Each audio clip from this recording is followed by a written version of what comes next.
7, 6, 5, 4, 3, 2, 1. Vous écoutez Taxi FM, musique, sport, information. Toutes vos passions sont forcément sur Taxi FM. Direction le palais de la présidence pour suivre le discours du nouvel an du chef de l'État, Faure Essoufdine Gnassingbé. Appartient désormais à l'histoire. Je veux, avec vous, rendre grâce à Dieu pour les grandes réalisations, les réussites et les joies dont elle a été porteuse. Il convient également de saluer le mérite des braves populations togolaises qui, par leur ardeur au travail et leur dévouement, ont contribué à faire avancer notre pays sur la voie du développement. Les mois écoulés ont aussi mis notre existence collective face à de nombreux défis. Sans m'appesantir sur les épisodes regrettables que nous avons connus avec les récentes manifestations politiques violentes, j'ai une pensée pieuse pour toutes les victimes. Je veux assurer leurs familles de ma compassion et souhaiter aux blessés un prompt rétablissement. Pour l'année qui commence, j'adresse mes meilleurs vœux à chacune et à chacun d'entre vous et à tous ceux qui vous sont chers.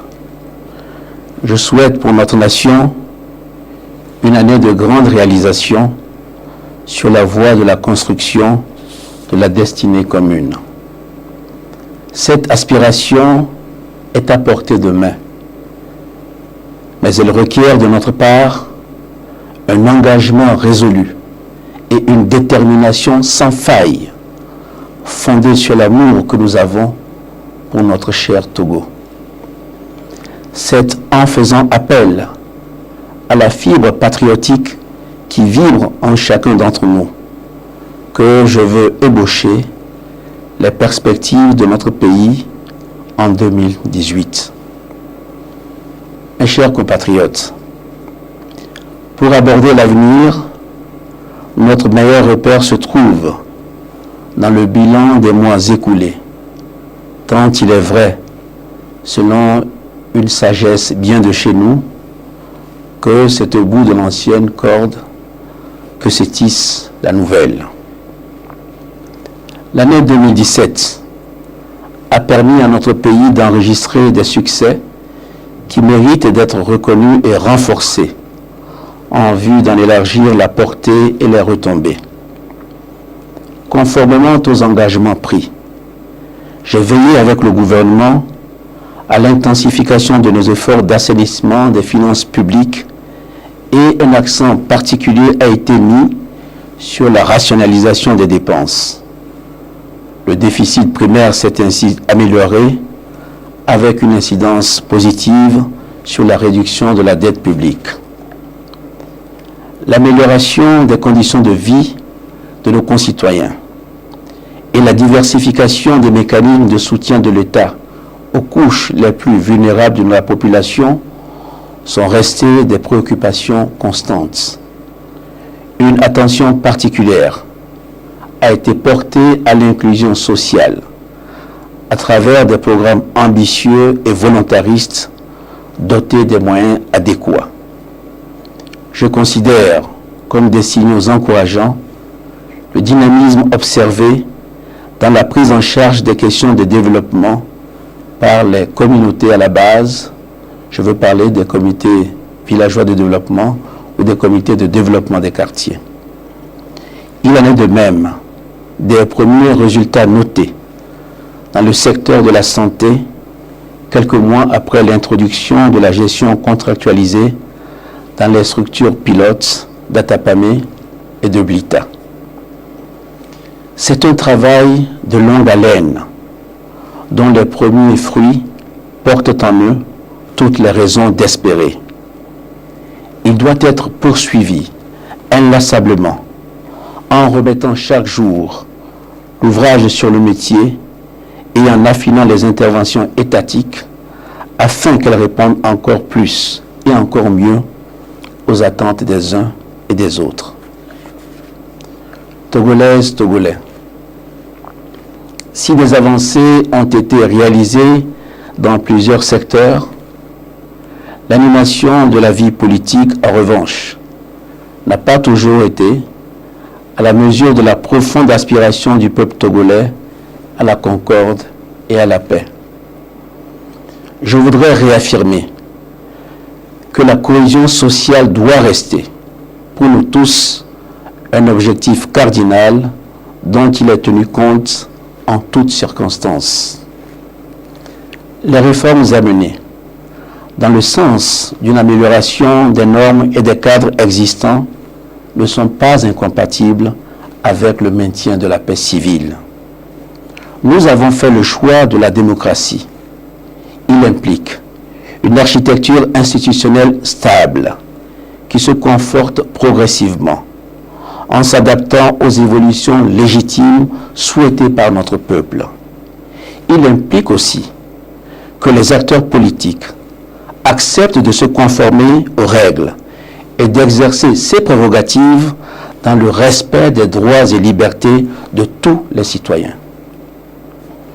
Récemment, mes chers compatriotes, la culture du vivre ensemble, la courtoisie et la fraternité ont souvent été affectées par des attitudes, des postures et des comportements qui sont aux antipodes de nos valeurs.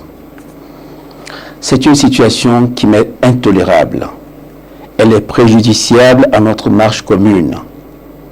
Dans le souci de préserver notre pays de ces menaces, les auteurs et les responsables d'actes de violence, de destruction et de meurtre doivent être recherchés et soumis à la rigueur de la loi. Nous devons cela aux victimes, à toutes les victimes. Mes chers compatriotes, j'ai tout de même foi en notre capacité à transcender nos divergences pour faire évoluer le cadre institutionnel et politique tout en préservant le tissu social. Pour cela, je reste convaincu que l'unique voie de sortie qui nous permette de retrouver le chemin du progrès reste le dialogue.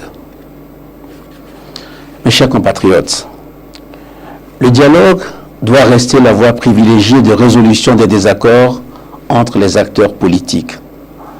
Par le passé, souvenez-vous, nous avons réussi à surmonter nombre de difficultés grâce à notre sens de responsabilité. Je n'ai aucun doute qu'aujourd'hui encore, nous sommes capables d'explorer toutes les voies de la concertation et des échanges d'idées, de dépasser les griefs tenant aux personnes et aux circonstances pour nous élever à la hauteur de ce que notre pays mérite. Le Togo mérite que chacun d'entre nous lui donne le meilleur.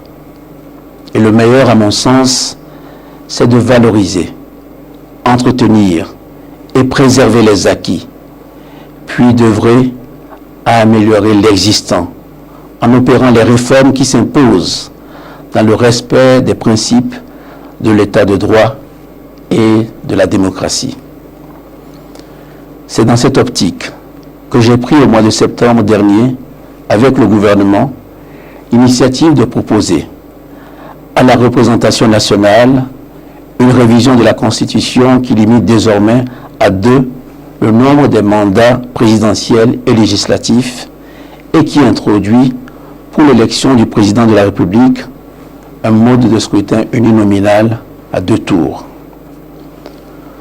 Conformément à notre loi fondamentale, c'est maintenant au peuple togolais tout entier, seul détenteur de la souveraineté nationale, qu'il appartient de se prononcer librement. Dans l'état de droit que nous construisons, nous ne pouvons pas prétendre substituer des voix plus autorisées au suffrage universel. Mes chers compatriotes, en 2018, nos concitoyens seront plusieurs fois appelés à décider par le vote de grandes orientations de la vie nationale. L'aboutissement du processus de décentralisation permettra aux collectivités territoriales de se doter de représentants élus à l'issue des consultations locales attendues avec impatience.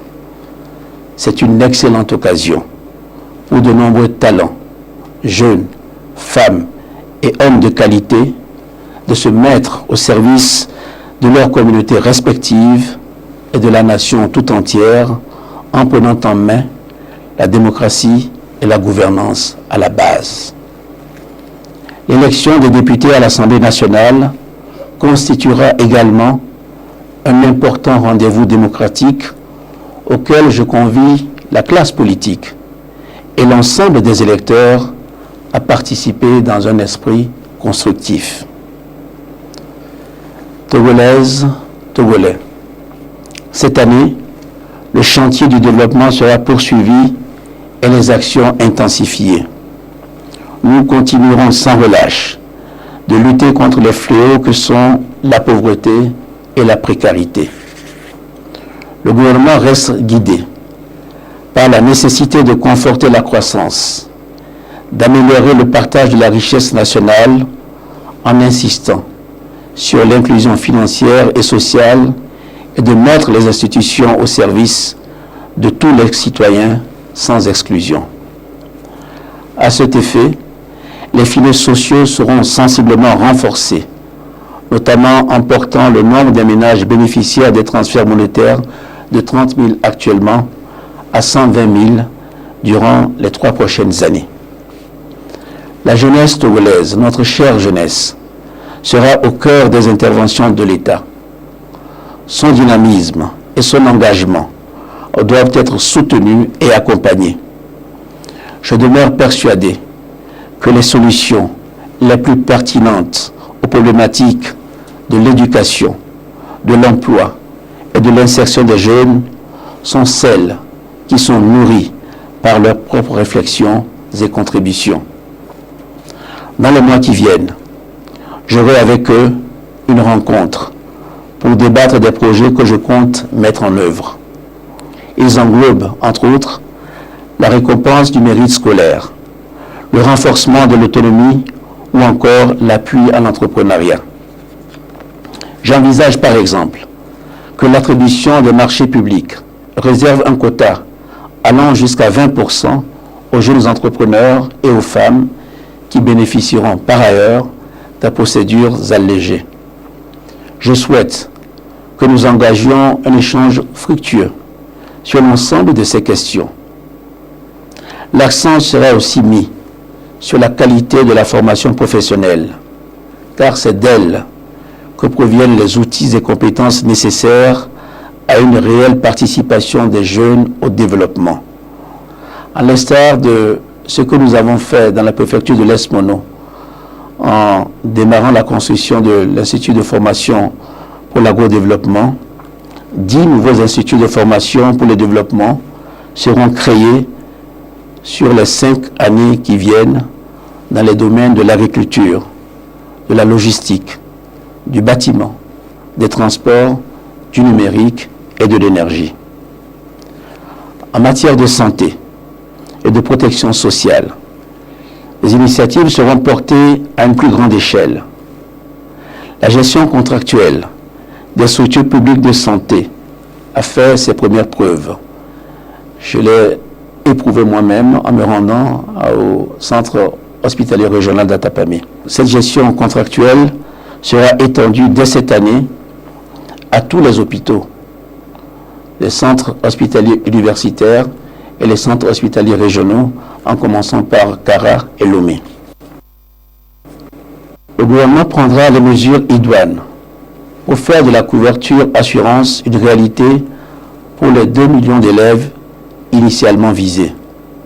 Puis cette mesure sera progressivement étendue à d'autres catégories de personnes. Au plan de la gouvernance, nous continuerons de soutenir le fonctionnement d'institutions démocratiques fortes qui œuvrent efficacement à la promotion de l'état de droit et des libertés individuelles et collectives. Dans le but de parvenir à une justice plus efficace et moins onéreuse, nous envisageons l'implantation de maisons de justice sur l'ensemble du territoire national. Togolaises, Togolais, mes chers compatriotes, la voie de notre développement doit être bordée par les balises indispensables de la paix et de la sécurité. Les forces de défense et de sécurité sont en première ligne pour préserver notre pays et assurer à nos populations la quiétude qui seule permet d'envisager les lendemains avec confiance et sérénité. Je voudrais saluer leur mérite et leur demander de poursuivre leur mission républicaine avec discipline, sérieux et professionnalisme. J'attache de l'importance à une conduite exemplaire et tous ceux qui s'écarteront de cette voie seront passibles des sanctions prévues par le règlement militaire et par la loi. En faisant le choix du progrès, de la fraternité et de la cohésion, nous parviendrons à exprimer le potentiel de notre pays et à réaliser le rêve d'une grande nation prospère et stable.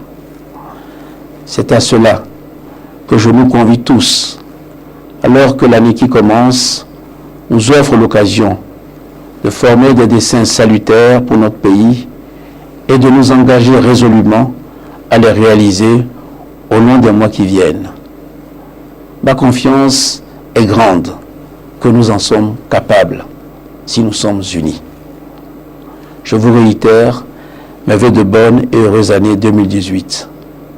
Dieu bénisse notre cher pays, le Togo. 93.1. Voilà, à l'instant, le discours à la nation, le discours de Nouvel An du chef de l'État togolais Faure Sobzina Gnassingbé. Dans son discours à la nation, le chef de l'État togolais a présenté donc ses vœux les meilleurs à tout le peuple togolais. Il a également évoqué que l'année 2017 a permis au Togo d'enregistrer des succès dans plusieurs domaines. Et il a également martelé que la cohésion sociale doit rester un objectif cardinal pour tous les Togolais. En 2018, dixit le chef de l'État, eh bien, les Togolais seront appelés à décider de l'avenir du pays à travers plusieurs scrutins et c'est une excellente occasion pour les jeunes et hommes et femmes de qualité de briguer aux destinées donc, de la nation dans plusieurs domaines, notamment au niveau de la décentralisation. En 2018, il a également parlé de l'élection des députés à l'Assemblée nationale qui est un important rendez-vous démocratique. Les chantiers de développement ont été également évoqués par le chef de l'État Faure Sobzina Gnassingbé. Il a parlé également des filets sociaux, notamment les 30 000 qui seront évalués, revus à 120 000 pour permettre donc aux femmes donc de bénéficier de ces filets sociaux. La jeunesse togolaise constitue donc le centre d'intérêt des motivations du chef de l'État togolais Faure Sobzina Gnassingbé. Il a parlé de l'éducation et de l'emploi qui seront au cœur donc de ses préoccupations. Il va organiser une rencontre pour débattre donc de tous ces différents domaines d'activité, notamment l'éducation et l'emploi. Le chef de l'État a fait des annonces, notamment en matière donc, de récompense pour les mérites scolaires, l'appui à l'entrepreneuriat. Il a également parlé des marchés publics où les jeunes entrepreneurs vont bénéficier donc, d'un allègement à hauteur de 20%. Et pour donc la soumission donc de leur projet. Et il va organiser donc des échanges fructueux dans le domaine de la santé. La gestion contractuelle a été également abordée avec l'expansion de cette couverture, la contractualisation avec pour les CHU et les CHR de Kara et de Lomé, et comme grande annonce également la couverture assurance qui sera étendue à 2 millions d'élèves qui sont déjà retenus et qui bénéficient déjà de l'assurance. Voilà en quelque sorte ce qu'on peut retenir donc, du discours du chef de l'État togolais Faure Sobzina à la nation. Un discours que vous avez suivi bien sûr en direct sur Taxi FM, la radio générale. Taxi FM pense à vous, que le meilleur pour 2018.